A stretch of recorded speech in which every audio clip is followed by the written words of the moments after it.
Hey, black women, I have a question for you. Have you ever been in a meeting and you spoke your mind, and some of the white people around you were like, well, why are you so angry? Or you stood up for yourself and you were labeled aggressive or intimidating? If so, this three-part series, this study that I'm doing, is titled The Truth About the Angry Black Woman Stereotype and Why It Exists and How We Can Break Free from That, okay? So let's just dive into it. The origin of the angry black woman stereotype. You know that saying black women are so strong, but they always have an attitude. That's not by accident, you all. That stereotype was manufactured to discredit black women's emotions and keep us in check. Let's deal with the facts first of all, okay? The angry black woman stereotype dates back to slavery and the Jim Crow America. Why? Well, okay, I'll tell you why. Because if black women were seen as angry, hostile, or aggressive, society wouldn't have to acknowledge our pain and take our voices seriously.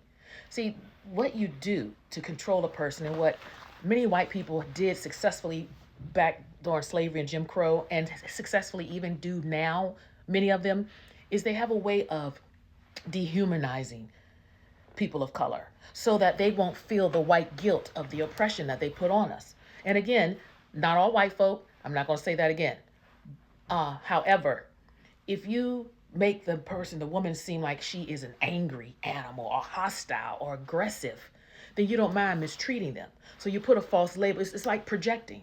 You put a false label on someone so you can continue to mistreat them and not feel the guilt from it. All right, let's move on. Now, post-slavery America, after slavery, as black women entered the workplaces and public spaces, they were demonized as loud, combative, and unwilling to submit.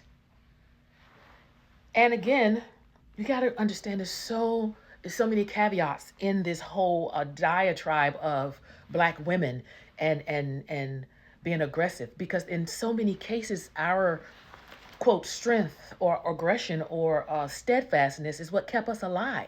It kept our homes together when our men were in our homes, when our husbands were sold on other plantations, or when our husbands were killed in the war or whatever. We had to hold the family together. And so it takes a certain amount of strength. It does. And again, that's why it's so dangerous, I believe, when even our own black men misconstrue our strength for an attitude or sassy. When in all seriousness, all most black women who seem to be hard are trying to do is survive. And you got to remember, we all come from some type of childhood trauma, some type of trauma. And me definitely being in therapy, intensive therapy at that, I have been living in a fight or flight stage because of my childhood traumas. And so again, as black men, I beseech you, I beg you to please be more patient with black women. Because see, the problem is many of you black men, you have vocalized your disdain or your anger towards black women because we're so loud and aggressive. And now you have you have these white women thinking that they have carte blanche to label us as that, thus thinking that they are the prize because you'd rather be with a docile white woman than a quote, hell-raising black woman. That's your words, not mine. Let's keep going. The sapphire stereotype. From the 1940s to 1950s, popularized in TV and film like Amos and Andy, black women were portrayed as nagging, emasculating, and too much. It's so funny. What stereotypes do you hear of white women besides Karens? And that's why white women got so angry when they hear the word Karen, because they're not used to negative stereotypes being placed on them. They're used to being placed on a pedestal. They're used to being seen as the caviar on a menu of life. So to be called a Karen, they were just devastated. But it was okay for us to be called nagging, emasculating, and too much. The truth is, the stereotype has never been about actual anger. It's been about controlling black women and silencing us. That's really what it's been about. Now, I'm not saying that there aren't times yes, some black women are loud. Hell, some white women are even louder and ignorant, just like black women. But the majority, this whole angry black woman stereotype was not birthed out of anything but actual control. Next, how the media keeps this stereotype alive. Turn on the TV and you'll see angry black women everywhere. You even see the movie Tyler Perry, Diary of a Mad Black Woman. Well, hell, if you were being abused and mistreated by your husband and gone through the traumas, wouldn't you have a little bit of attitude? Why don't we see the diary of a mad black man?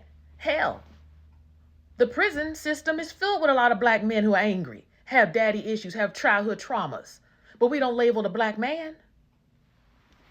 From Hollywood to the news, the image of black women is constantly recycled. Black female characters are often sassy, aggressive, or bitter. And I gotta be honest with you. There is a TikTok lady.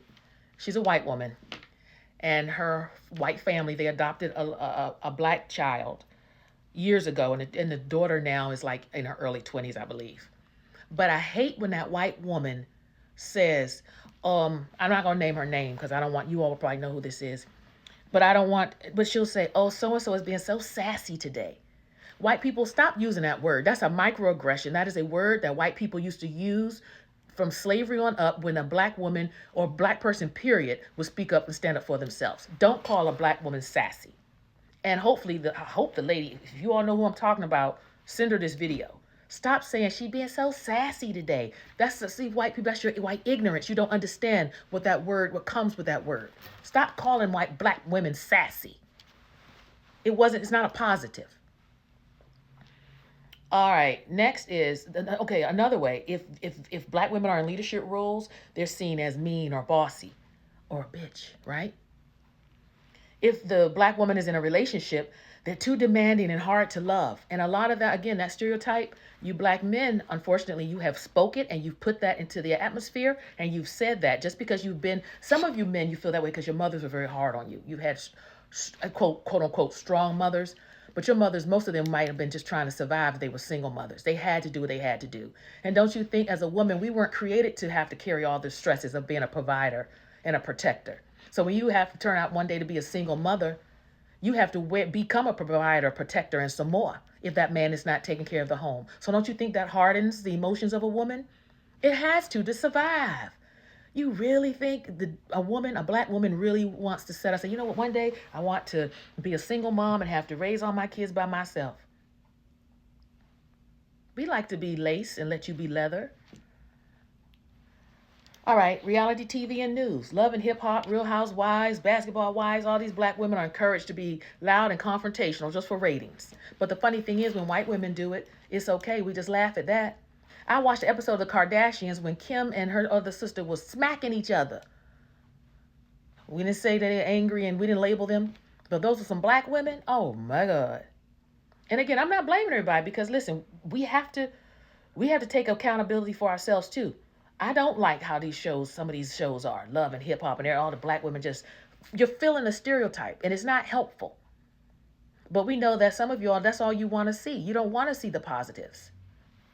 Even a show like Married to Medicine has gotten dark ever since that chick T has been on there getting violent. I don't like it. These are professional doctors. Stop showing your ass. All right, next news coverage of black women and in politics and activism focuses on their tone instead of their message. We see that all the time with Jasmine Crockett. They always want to label her as angry just because the woman is smart and she talks with, of course, a black dialect. You know she's a sister, but she's extremely educated. And most importantly, you know what the jewels that she's dropping is nothing but true. And then you want to label her just because she may not talk with an accent like you do. Next, let's take about Michelle Obama. She was constantly called angry by simply being passionate about her beliefs. The ridicule that black woman got as first lady is ridiculous. So this was part one. I'm going to jump back in and we're going to go into part two about the real impact on black women that this whole strong black woman, this overbearing black woman stereotype has. Hey, listen, if my videos continue to bless you, continue to like, share, subscribe to my channel. I thank each and every one of you all who have been supporting me. It means so much. Please, please, please hit the like button, subscribe, and share my videos. And leave a comment too. And if you really want to bless a sister, you know, in the description or on my page, it says buy me coffee. You click on that and you can buy a sister 1 cup or 10.